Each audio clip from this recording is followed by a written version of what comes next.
안녕하십니까? 세종로 국정포럼 목요 릴레이 특강을 시작하겠습니다. 저는 진행자 이정은입니다. 오늘의 특강 연사는 장욱 회원 웰페어 위원장님이십니다. 장욱 웰페어 위원장님은요, 미래인재교육대학 교수 협의회장이시기도 하십니다. 오늘 강연을 마치고 질의응답 시간을 따로 갖도록 하겠습니다. 오늘의 주제는 장욱 회원 웰페어 위원장님의 스마트폰 활용 교육입니다. 시작하겠습니다. 오늘 스마트폰에 대해서 말씀을 드리려고 하는데요. 우리가 스마트폰을 왜 공부해야 하는가? 혹시 생각해 보신 적 있으신가요? 많은 분들이 잘 생각을 안 하실 것 같은데 100만 원짜리 핸드폰을 구매해서 우리가 3만 원짜리 보통은 전화기로다가 쓰고 계시다라는 거죠. 근데 이제는 1000만 원짜리 컴퓨터로다가 활용을 하셔야지 됩니다. 그렇기 때문에 스마트폰 활용법을 공부해야지 되는 거죠. 그러면 우리가 스마트폰 공부를 갖다가 하는데 왜 100만 원짜리 핸드폰이 비싸냐 하면 다른 가전은 보통 5년 또는 10년씩 쓰는데 스마트폰은 2년밖에 못 쓴다라는 거죠. 그렇기 때문에 무지무지하게 비싼 가전입니다. 그럼 스마트폰을 활용한 스마트 워킹이란 도대체 뭘까? 지금 스마트 워킹이다, 4차 산업혁명이다 말들은 많은데 스마트 워킹을 어떻게 생각하시나요? 첫 번째로 스마트 워킹은 언제든지 우리가 52시간, 주 52시간을 얘기하고 있는데 언제든지 우리가 일을 할 수 있는 게 스마트 워킹의 첫 번째입니다. 두 번째는 어디서든지 집에서나 아니면 사무실에서나 그래서 재택근무가 가능한 게 스마트 워킹이죠. 마지막으로 어떤 기기든지 가능하다라는 거죠. 스마트폰으로다가도 되고 핸드폰으로다가도 되고 그런 모든 것을 활용해서 할 수 있는 것이 스마트 워킹입니다. 좀 이해가 되시죠? 네. 그래서 스마트 워킹을 우리가 해야지 되는 거고 4차 산업혁명 시대에서는 스마트 워킹을 해야지 되는데 그 중심에 있는 게 스마트폰이기 때문에 우리가 스마트폰 활용을 공부를 해야지 된다는 겁니다. 그럼 스마트폰에서 쓰이고 있는 핵심 기술이 뭘까?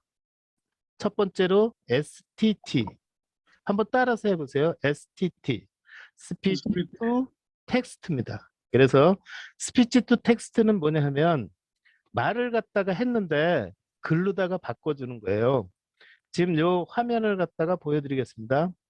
지금 동영상을 제가 찍은 건데 카톡입니다. 카톡. 카톡에 말로다가 하는 것을 지금 보여드리기 위해서 했는데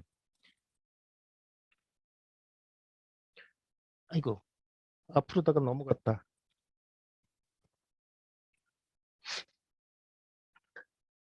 연습을 갖다가 할 때는 항상 본인하고 하시라고 채팅방이 아니고 사람에 들어가서 본인 이름, 제 이름이 장욱이니까 장욱을 검색을 해서 거기다가 연습을 하셔야 실수도 안 합니다.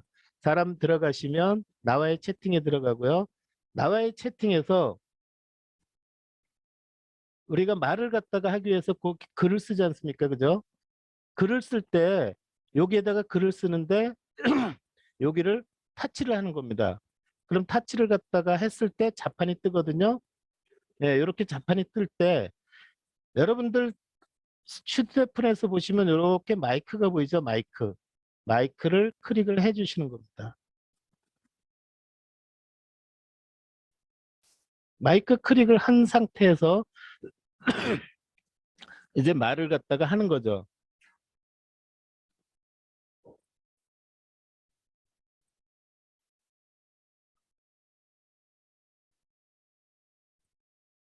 글씨 쳐지는 거 보이시나요? 네, 글자가 말로다가 했는데 이렇게 글자가 쳐집니다. 그죠? 그래서 보내기를 갖다가 하면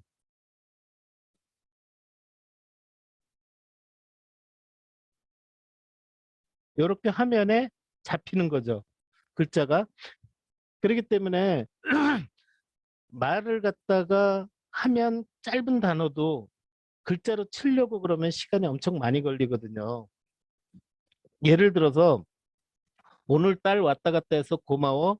그런 말을 한마디 해도 3초면 되는데 글자로 치면 눈은 침침하죠. 손은 떨리죠. 그래서 많은 시간이 걸릴 때가 있습니다. 이렇게 해서 글자를 말로다가 했을 때 글자가 쳐지는 걸 STT라는 표현을 씁니다. 아시겠죠? 그래서 핵심 기술 중에 하나고 두 번째로 핵심 기술을 보시겠습니다. 두 번째 핵심 기술은 뭐냐면 ITT라고 죄송합니다. ITT가 기술인데 이미지 투 텍스트입니다. 사진을 찍었을 때 그 사진 자체가 글로다가 되는 거죠. 물론 사진이 그림으로다가 된 사진이 아니고 문서를 찍었을 때를 말씀을 드리는 겁니다. 문서를 찍었을 때 그것이 텍스트화돼서 그 자체로 어디에 써먹거나 하시는데 전혀 문제 없이 쓰실 수가 있는 겁니다. 그 중에서 V플래시라고 요즘 나온 앱이 있고요. 사진 찰칵이라는 앱도 있습니다. 각각의 장점은 있는데 저 같은 경우는 서류 인식이라는 앱을 많이 쓰고 있거든요. 그래서 서류 인식에 대해서 살펴보겠습니다. 서류 인식을 클릭하고 들어가면 처음에 앱을 쓰기 위해서는 휴대폰에서 앱 설치해야지 되는 거 다 아시잖아요. 그죠? 첫 번째는 앱부터 먼저 설치하셔야지 됩니다. 앱 설치하시고 들어갔을 적에 이렇게 플러스 모양이 보입니다. 요거는 새로 만들 적에는 어떤 모양이 됐든지 간에 빨간 거가 됐든 파란 거가 됐든 아니면 칼라로다가 됐든 플러스는 휴대폰에서 새로 만들기 할 때 쓰는 거다. 그렇게 아시고 새로 만들기 플러스를 누르면 이런 식으로다가 뜹니다. 어떻게 할래? 카메라를 실행할래? 카메라를 실행하는데 영역 지정을 할래? 또 표인식을 할래? 아니면 갤러리로부터 선택을 할래? 이런 화면이 떴을 때 어떤 거를 하시냐 하면 사진을 찍는데 영역 지정을 하는 겁니다. 이렇게 사진을 찍지 않습니까? 그러고 영역 지정을 딱 해서 요 안에 있는 것만 글씨 번역해줘. 요 책상에서 찍다 보니까 여기 자판도 찍혔습니다만은 요거는 빼고 여기 있는 것만 해줘. 이렇게 지정을 했을 때 찍자마자 이렇게 문자화 됩니다. 여기서 수정도 가능하고요. 첨부도 되고 혹시 틀린 데가 있으면 다 되는 거죠. 그래서 TTS를 이렇게 활용하는 거. 텍스트 요거는 이제 뭐냐면 텍스트를 말로다가 바꿔주는 겁니다. 텍스트 투 스피치 그래서 말로다가 바꿔주는 건데 아까 만들어 놓은 것 자체를 복사를 하는 겁니다. 요건 동영상으로다가 찍은 건데요. 동영상으로 찍은 거 한번 보시겠습니다. 만들어 놓은 걸 복사를 해서 복사하시는 거는 아시죠? 복사하시는 거는 그 네모가 겹쳐져 있는 게 복사입니다. 그걸 복사를 해서 저 같은 경우는 많은 앱 중에서 뭐를 쓰냐 하면 여기 보시는 것처럼 토크프리라는 앱을 사용하고 있습니다. 토크프리 앱을 썼을 때는 54개 국어 언어를 말로다가 읽어주는 건데 이 앱을 사용해서 글자 자체를 말로다가 읽어주는 거죠. 그때 쓰는 겁니다. 토크프리에 갔고요. 정지를 갖다가 하니까 자꾸만 틀려지네. 플러스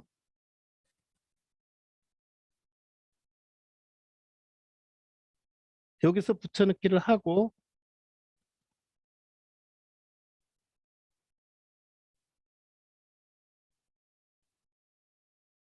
언어를 바꿔준 겁니다.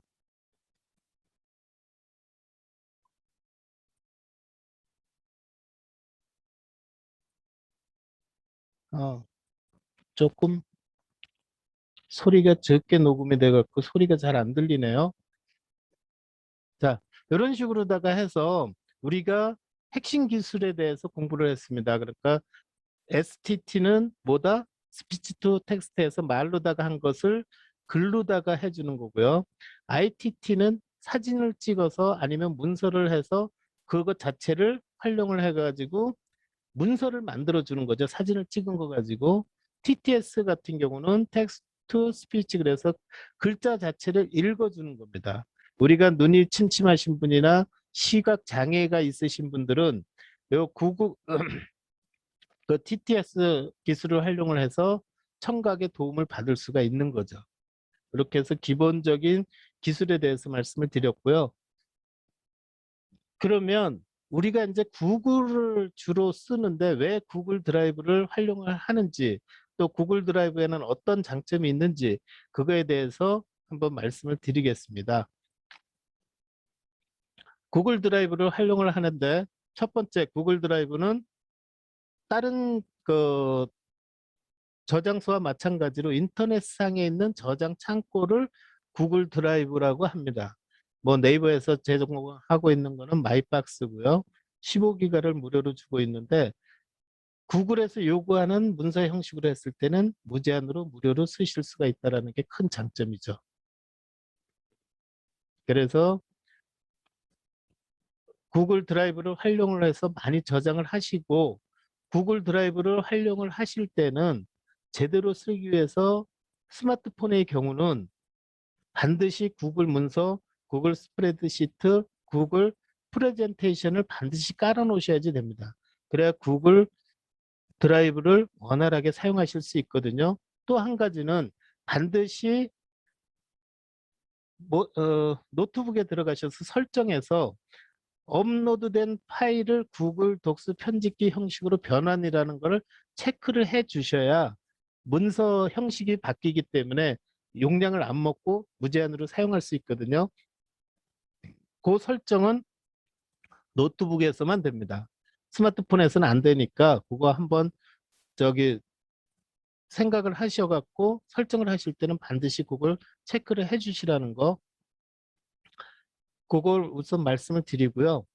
구글 드라이브를 쓰는데 15기가 중에서 어떤 것을 저장할 것인가, 무조건 다 저장하는 게 아니고 구글에서 가장 장점이 협업이나 공유를 할 때 쓰실 수가 있기 때문에 우선적으로 할 것은 협업이나 공유에 필요한 문서들을 저장을 한다라는 겁니다. 15기가를 원활하게 쓰기 위해서. 그리고 그 문서를 협업이나 공유에 필요한 문서를 저장을 해놓고 그것 갖고 일을 할 때는 스마트 워킹이 진정한 스마트 워킹이 되는 거죠. 구글 드라이브를 활용을 하실 때 좋은 점이 뭐냐면 자동 저장 기능이 있다는 게 가장 좋기는 합니다만은, 그러다 보면 자동 저장 기능이기 때문에 그냥 나가면 모든 문서가 제목 없는 문서, 제목 없는 문서, 한없이 제목 없는 문서가 되기 때문에 제일 주의하셔야 될 거가 문서의 제목을 반드시 달아준다. 그렇게 해야만 원활하게 저장이 되고 찾아보는데 쉽게 찾아볼 수 있다라는 겁니다. 그러니까 제목을 잘 정해서 해 주셔야 찾아보기가 쉽죠. 그래서 구글 드라이브 많이 활용을 하시면 협업이나 공유하는데 많은 도움을 드릴 수가 있는 거죠. 우리 검색을 갖다가 할 때 막 찾다가 신경질 나갖고 못 찾은 경우 있죠. 이때도 원활하게 찾는 방법이 있습니다. 구글에서 검색을 갖다가 할 때 원활하게 찾는 방법은 사이트, 요거 영어로다가 쓰셔야 됩니다. 사이트라고 하고 땡땡을 하는데 붙여서 땡땡하고 한 글자를 띄워서 특별한 사이트, 예를 들어서 UN이면 UN, UN에서 이거를 찾아라. 그럴 적에 사이트 땡땡 UN 하고 한 칸을 띄우고 그 다음에 인 타이틀을 써줍니다. 요거는 순서가 바뀌어도 상관은 없는데요. 제목에서 찾아주라는 거죠. 그 밑에 뭐가 있냐면 서브젝트라는 게 있는데 제목을 기준으로 검색하는 걸 서브젝트 타이틀 안에서 찾아주라는 거거든요. 아, 제목 안에 그다음에 내용 안에서 찾아주라는 거니까 인 서브젝트 또 인 텍스트 모든 내용을 검색을 해서 같이 찾아줘라. 이렇게만 해도 자료를 찾는데 아주 원활하게 찾으실 수가 있거든요. 예를 들면 유엔에서 보고서 SDG라는 게 있습니다. 지속 가능 목표라는 게 있는데 거기에 대한 보고서 같은 거 찾을 적에도 이런 식으로다가 찾으시면 원하는 보고서를 찾아서 유엔에 있는 자료를 저희한테 갖다 준다라는 거죠. 근데 하나가 더 있습니다. 파일 타입. 여기서 보통 그냥 파일 타입을 지정을 안 했을 때는 뉴스라든지 그런 것도 같이 뜨는데 파일 타입을 지정을 해서 PPT 하고 지정을 해주면 PDF를 포함한 문서를 찾아주기 때문에 보고서 같은 거라든지 그런 거 찾아보는데 아주 중요한 게 파일 타입을 지정을 해주시는 거죠. 요건 뭘까요? 2019.2021. 요건 뭐냐 하면 기간을 설정을 해주는 겁니다. 요 기간을 설정을 해줄 적에 밑으로 점이 두 개가 들어간다라는 거, 점점 들어가고, 그러니까 요건 뭐냐면 2019년서부터 2021년 사이에 있는 서류를 검색해 주라는 거예요. 이 기간을 안 정해주면 워낙 많은 자료들이 뜨다 보면 그거 찾는 데만 해도 헷갈리기 때문에 최근 걸로다가 기준으로 해서 언제서부터 언제까지.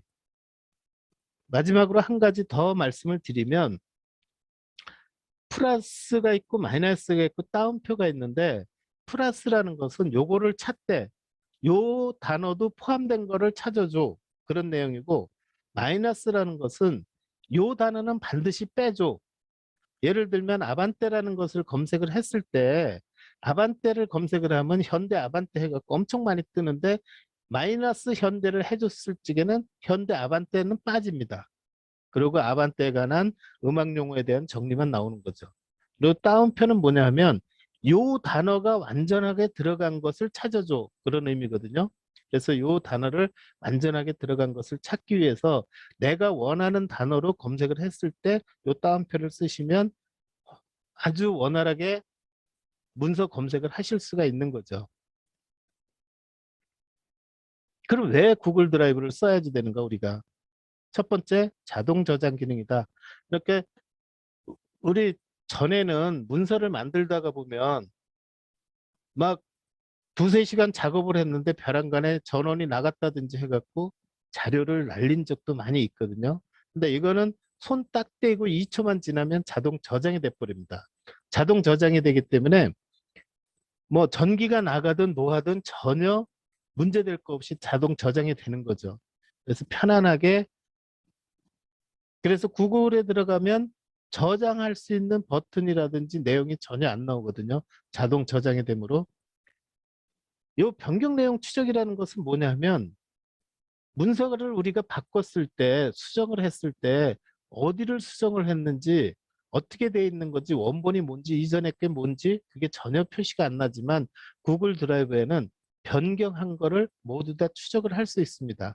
누가 언제 어디서 어디를 어떻게 고쳤는지 그게 딱 나타나거든요. 그렇기 때문에 거짓말을 못합니다. 수정을 공유 작업을 갖다가 했을 때 여러 사람이 해놓고서 나중에 보니까 아, 이게 좀 잘못된 것 같아. 나한테 불리할 경우가 있을 것 같아. 그래갖고 수정을 하면 그 수정된 것이 완전히 나타납니다. 과거 버전 복원 기능이라는 건 뭐냐면 일주일 전에도 수정하고 한 달 전에도 수정을 했는데 한 달 전에 문서가 필요할 경우 우리가 문서를 작성해 놓고 다른 이름으로 저장을 안 하면 버전 관리를 안 해놨을 적에 과거 거가 어떻게 됐는지 전혀 알 수가 없거든요. 근데 요거는 한 달 전에 만들어 놓은 서류로다가 복원이 가능합니다. 그래서 과거 버전을 정확하게 내가 활용하는 데 도움이 되는 거죠. 키워드로 제목뿐만 아니라 내용까지 훑어서 검색을 한다고 그랬는데 구글 드라이브에다가 저장을 해놓은 모든 문서를 검색을 할 때 그 내용 안에 들어가 있는 단어까지도 찾아서 검색을 해줍니다. 그래서 일반적인 단어가 많이 들어갔을 경우는 뜨는 양이 엄청나게 많죠. 그 중에서 검색, 노트북에서 이 경우는 이제 노트북에서 쓰셔야지 되는데 검색 기능을 활용을 하면 그 단어가 어디에 들어가 있는지 문서에서 그 단어 들어간 것을 정확하게 찾아줍니다. 보통은 아래 한글 같은 경우 찾을 적에 제목에 있는 거는 탐색어로다가 되는데 내용에 있는 거는 탐색이 안 되거든요.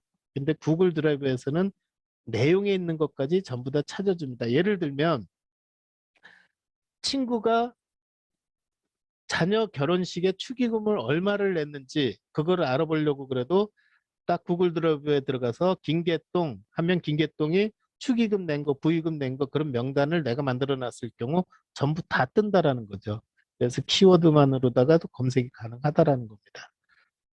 공유를 통한 의사소통은 아까도 말씀을 드렸지만은 공유나 협업을 할 때는 구글만큼 좋은 게 없죠.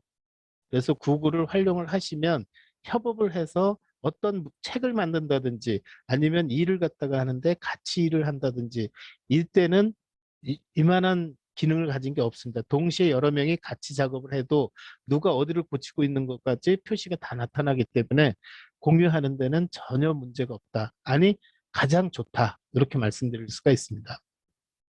구글 독스를 활용한 것은 아까 말씀드렸듯이 구글 독스로 체크를 했을 때는 무제한 공간을 활용을 할 수 있다. 이 설문서가 상당히 중요한데요. 구글에서 설문지를 활용을 하면 각종 의견 수렴을 전부 다 할 수 있다는 거죠. 요 구글 설문지를 활용을 할 때는 가능하면 노트북에서 활용하시는 게 좋습니다. 왜냐하면 노트북에 들어가면 구글 설문지에 들어갔을 때 그 템플릿이 뜨기 때문에 각종 그 템플릿으로다가 만들어 놓은 것들이 있거든요. 그리고 설문지 만들어 놓은 게 노트북에 들어가서 확인하시면 그동안에 만들었던 거, 응답된 거, 그걸 모두 다 보실 수가 있습니다. 근데 스마트폰에서는 이 기능은 지원을 안 하고 있고요. 그러니까 설문지를 활용을 하실 경우는 반드시 노트북에서 활용을 하시면 훨씬 더 효과가 크다라는 거 아실 수 있는 겁니다. 번역 품질이 상당히 좋고요. 동화상 회의 같은 경우는 지금 줌을 우리나라에서 많이 쓰고 있기 때문에 동화상 회의에서 구글 미트라든지 뭐 옛날에 나왔던 행아웃 같은 경우는 지금은 많이 안 쓰기 때문에 동화상에 대해서는 넘어가겠습니다. 번역 품질은 104개국어 언어를 번역을 해주기 때문에 전 세계에서 가장 완벽한 품질의 번역이라고 보시면 되는 거죠. 여기까지 하겠습니다. 그리고 혹시 질문 있으시면 질문을 받겠습니다. 감사합니다.